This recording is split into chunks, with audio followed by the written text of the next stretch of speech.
It's not very hard to do, actually. Done with the Prime Minister. Whiskey, for example.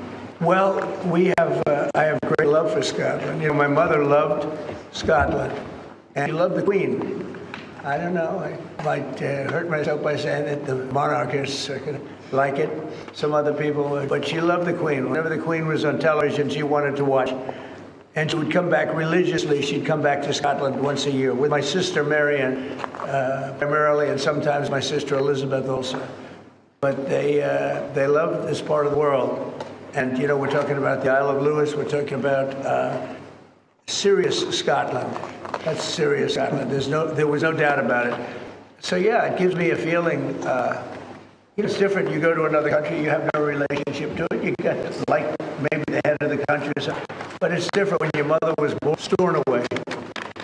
Right in Stornoway, a beautiful little place. So is there a better deal to be done for Scotland, for whiskey, for example? Because of your love of Scotland, a better trade deal to be done for Scottish businesses like whiskey? Well, I assume when we do our trade deal overall, a lot of it comes to Scotland.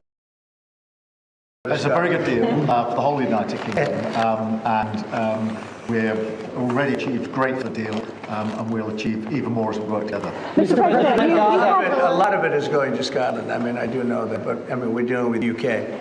But a lot of it comes to Scotland, and you know, I was very particular. This is a part of the world I want to see thrive.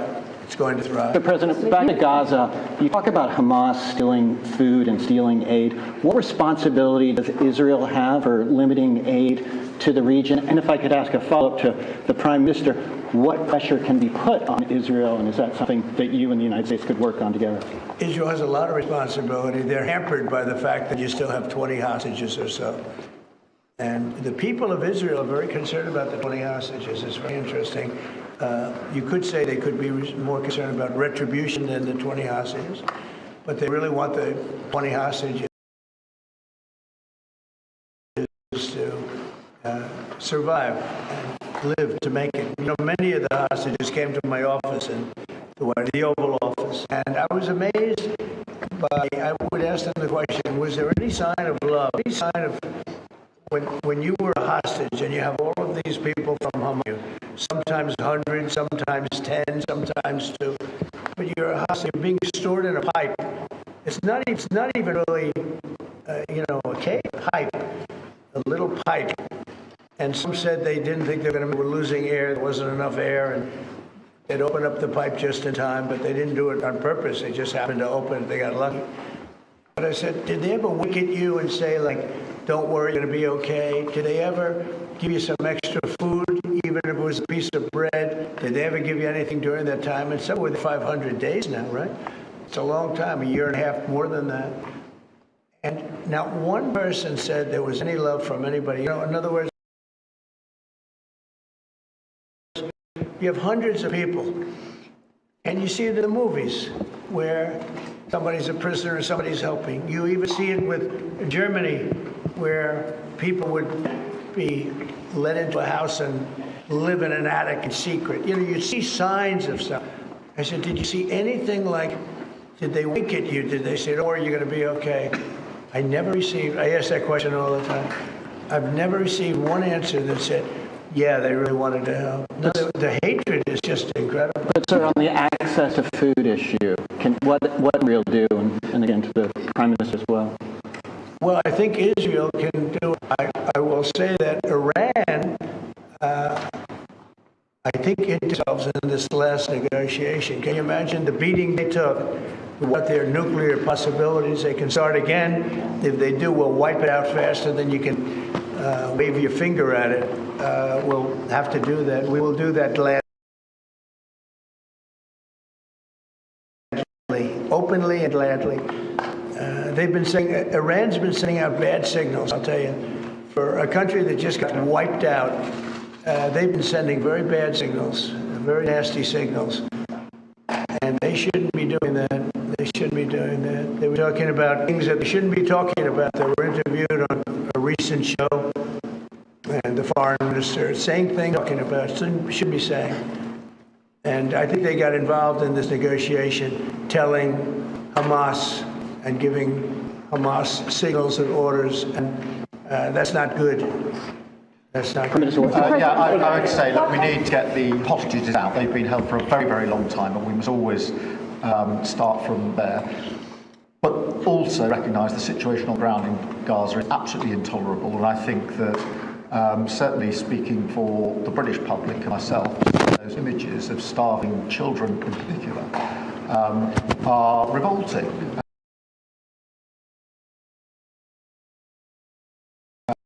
And there's a sense of revulsion in the British public at what they're seeing, and they know that humanitarian aid needs to get in at speed, at volume. Yes, some can be airdropped. We're working with others, with the US, with Jordan on that, but the trucks need to get in because that's the only way you can get the volume in. And we do thank the President for the work he's done to try to get a ceasefire, which we desperately need, but also to put aid in to the region. There needs to be much more of that. We need to galvanise other countries in support of getting that aid in. And yes, that does involve putting pressure on Israel because it absolutely is a humanitarian catastrophe now.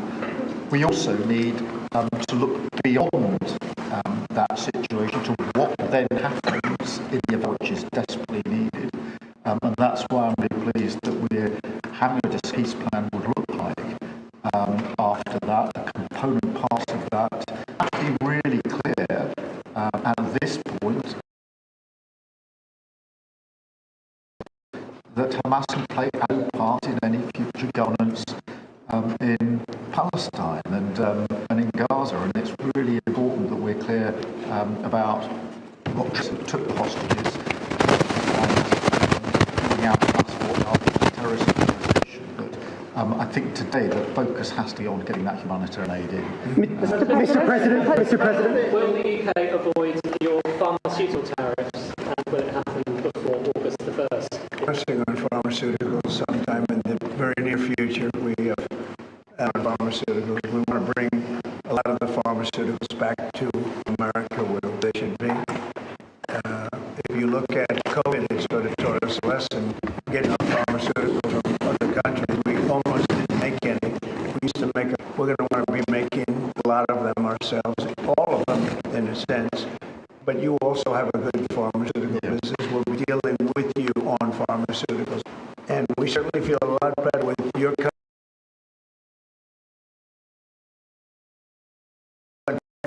working on pharmaceuticals from the other countries that were with the relationship we have and you as a cudgel. You wouldn't be using it as a block. But announcing sometime very soon, I think pharmaceuticals are the companies know, and drug prices are going to be coming down very substantially, and very, very substantially, and that'll happen very soon. Mr. President, we can all sense frustration with Vladimir Putin. Sorry, we can all sense your frustration with Vladimir Putin. He has been lying to you about his intentions in Ukraine. Well, I don't want to use the words. Would have a good talk, and it seemed on, let's say, 3 occasions, it seemed that a ceasefire and maybe peace, and you divide it up and you do whatever you have to do, then obviously to get to the end. And all of a sudden, missiles are flying into Kiev and other places. And I say, what's that all about? I spoke to him 3-4 hours ago, and it looked like we were on our way. And then I'd say, forget it, and I'm not going to talk anymore. You know, this has happened on too many occasions, and I don't like it. I don't like it. Mr. President, for social media sites, there are new powers here to censor state-mandated powers. To censor my site? To censor your site and Twitter Truth? and Facebook. Truth? I mean, Truth. Is that okay? Well, I don't think he's going to censor my site because I say only good things. Will you please uncensor my site? Yeah, we're not censoring anyone. We've got some measures which are there to protect children, in particular from sites like suicide sites. We've had too many cases in the United Kingdom of young children taking their own lives, and when you look through their social media, they've been accessing sites which talk about suicide and encouraging, if you like, children down that road, and that is what we want to stop. Nothing about free But that treats all adults like this children. country is the proud. But that can treat all adults free like speech children. is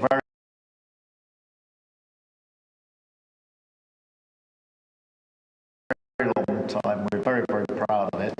We will protect it forever. But at the same time, we feel very strongly that we should protect our young teenagers, and that's what things like suicide sites. I don't see that as a free speech issue. I see that as a... Actually passed a bill in Congress, headed up by my wife, actually, which was to pull bad stuff out having to do with children. But I cannot imagine him censoring Truth Social. This is a very political, and it's been a very big success. It's not going to happen. And I only say good things about him and his country, so if they censor me, I'm going to give my ambassador the job, make sure it's not censored. I had not heard that. Mr. President, question about golf? You're a big investor in this area, Mr. President. Say it? You're a big investor in this area of Scotland. To put it mildly. Like this ballroom. Yeah, That it's amazing. Do you worry, though, about the risk of increased taxes here? Will that stop you investing? And do you have a message last night on the soccer to the English Lionesses who won the European trophy? So I think that I have a theory that low taxes bring growth. We just passed a big tax cut bill, the biggest bill in the history of our country, actually. And one big, beautiful bill. I used to call it the Great One Big Beautiful. We got word great out, but it's actually called the One Big Beautiful. It's essentially a very large tax cut bill for everybody. And our country's pretty soon, I think I can say it right now, our country's never done better. We had a country that was dead. It was dead 6 months ago, a year ago. Leaders from NATO, we had a very successful meeting at NATO, your prime minister was there. It was an unbelievable love fest with all of those countries. And they agreed to go 5% and all the things. Very smart to do. But many of the leaders said, essentially they said, your country was dead 1 year ago. 1 year ago, we had a dead, and we did. We had a dead country. We had a president who didn't know where the hell he was. We had horrible, horrible people running our country. They were sick people, actually sick. You talk about censorship. That's all they did was censor. They didn't know what to do. They had high taxes. There was total censorship, transgender for everybody, men playing in women's sports, everything bad they wanted, and they still do. That's what they still do. That's why they're down at % or something. I saw it today, the lowest that the other part of the Democrats have ever been. But no, I find that when you lower taxes, you get growth. I will say this area, and the Prime Minister hasn't been here very long on all fairness. I think he'll be better. But I find that as we cut taxes, we did more business. My first tax bill, we cut taxes from 39% down to 22%. And we ended up at the end of the first year, when it was still a little raw, we ended up taking in much more revenue than we did at 39%. It was pretty amazing. And we're taking in a lot of revenue right now. And this was an additional tax cut. So I find, for whatever it's worth, tax cuts are very good. Mr. President. Moved up the deadline. It's now 10 or 12 days. Is the sanction the same that you're going to slap 100% tariff on anybody who does business with Russia? So what I'm doing is we're going to do secondary sanctions unless we make a deal. And we might make it. I don't know. You don't know. It's we've done so much. This is the one I started out with, and I know President, he wanted to know if I could help him with Iran. I said, no, I don't need your help with Iran, I need your help with Russia. And so that's the one deal that continues to linger. And 5,000, they're losing. I'm not losing, you're not losing, but 5,000 and Ukrainian kids a week are dying. And that's not people that are dying. Also in towns where, he's lobbing missiles into Kiev. And he's got to make a deal. It's too many people are dying. It's a really bloody war. And the 5 in me, that number's obsolete. It's like 7. That's terrible. So you have 7,000 and Ukrainian soldiers dying every single week. Or no rubber. So you would think, based on common sense, you would think he'd want to make a deal. Mr. President. Publicly, have you had any other UN channels conversations with Russians reiterating this? In what? Reiterating this new pressure and deadline. we're going to have well, you're the press. I'm reiterating it to you. I say 10 to 12 days. I'll announce it probably tonight or tomorrow. But there's no reason to wait. If you know what the answer is going to be, why wait? And it was sanctions and maybe tariffs, secondary tariffs. And the Russian economy, I don't want to do that to Russia. I love the Russian people. They're great people. I don't want to do that to Russia, but this thing, they're losing a lot of Russians. They've lost 1 million Russians. And that's that's the sons and daughters of Russian families. They leave the house, they go, bye mom, bye dad, and then they get blown away. And Ukrainian too. Look at Ukraine. It's a disaster what's happened there. But it continues to go on. As you know, we made a deal where the European essentially involved, but it's NATO, and we're supplying weapons to NATO. NATO's now paying because the United States, because of Biden sent for $350 billion, the European nations are in for about $100 billion. It should be the opposite way, by the way, because we have a big ocean in between. It should be the opposite way. But I think that eventually something's going to happen. It should happen fast. So many people are dying. When I settled out with Congo and Rwanda, they lost almost 8 million people. And it just made so much sense. And if I didn't get involved, they wouldn't have done it. They weren't even thinking it. It was just going on forever. And nobody could go into those territories because they'd get killed. And now they have here's a whole different ballgame. We settled it. This is one that should be settled. Russia, Ukraine. This is. Mr. President, Scotland's First Minister has today set out his plan for a second referendum on Scottish independence. Can I get your reaction to that as someone with deep ties to Scotland? And Prime Minister, can I also get your thoughts on that? If the SNP do win a majority at next year's election, then they have a right to hold a referendum, do not? Well, I don't want to get involved in your politics. We got enough politics of our own. I will say that I predicted last time, you remember, I was opening the first course over at Aberdeen, and I was over here, and at the same time, and they asked me that question. I made a prediction. It was the day before the vote, and I made it correct. I like to be correct, but I made a correct prediction. I don't know. I do say that when they made that deal, somebody said that it was, and I remember this very distinctly. I said, could they do this all the time? There was a little bit of a restriction, like 50 or 75 years before you could take another vote. Because, a country can't go through that too much.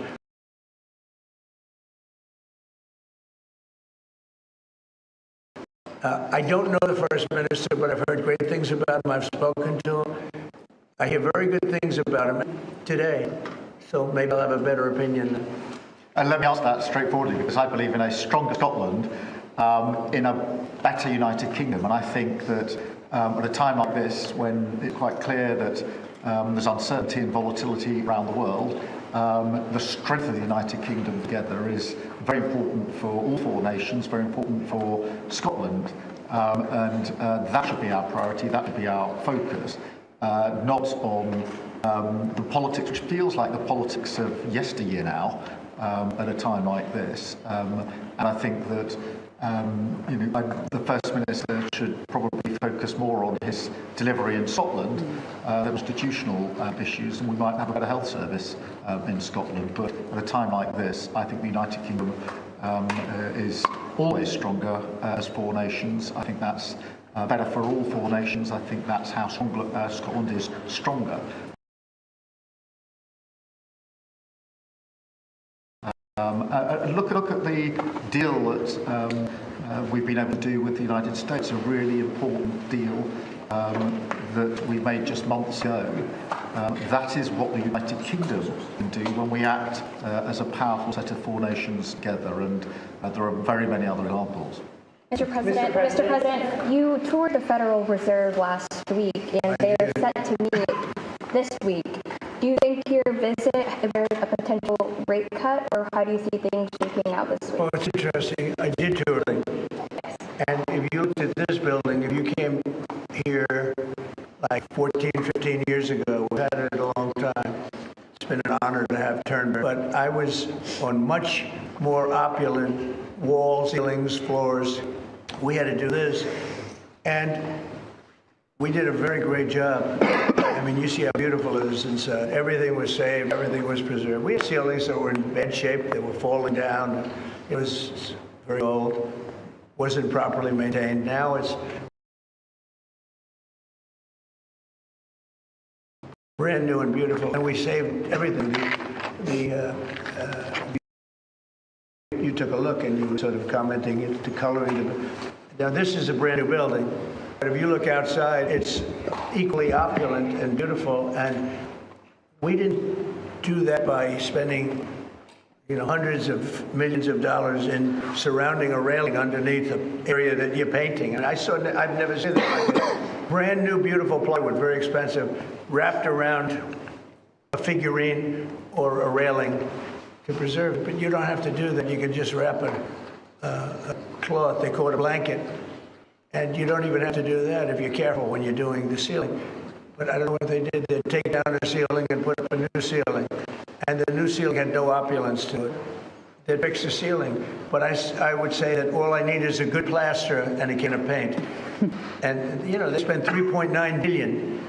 And I spent a lot of money too, but it's I'd say 3.8 billion.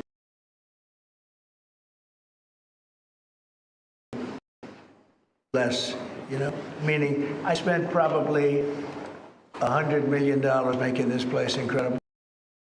Local trades. I use local trades. At the windows, I think, in the next room. I had local trades do a lot of this. We have the most opulent windows next door, and I had a choice. Do I take them out? They've suffered through 125 storms. You have very big storms. Yeah. When you have a storm, you have a storm. And they made it, barely, but they were in bad shape. So I had some local people come up and we looked at, you have some great craftsmen here, I think is what you're getting at.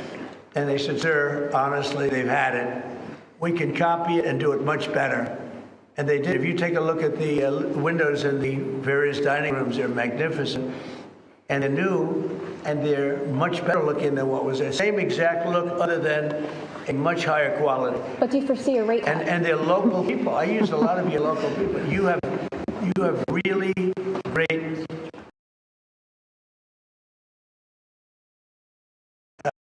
local tradesmen here. Yes. Do you expect this week? Do you expect the rate cut? Yeah. Do you expect meaning a tax cut? No. Do you to cut rates this week? I think he has to. You had 11 cuts. In Europe they had 11 cuts. In other places they had 10 or 11 cuts. And we had none, but I'm not going to say anything bad. We're doing so well, even without the rate cut. With the rate cut, it would be better. It affects our housing a little bit. Look, we should be 3 points lower. Each point is $360 billion. Can you imagine that? That's big numbers. Each point, 1 point of cut, is the equivalent of $160 billion.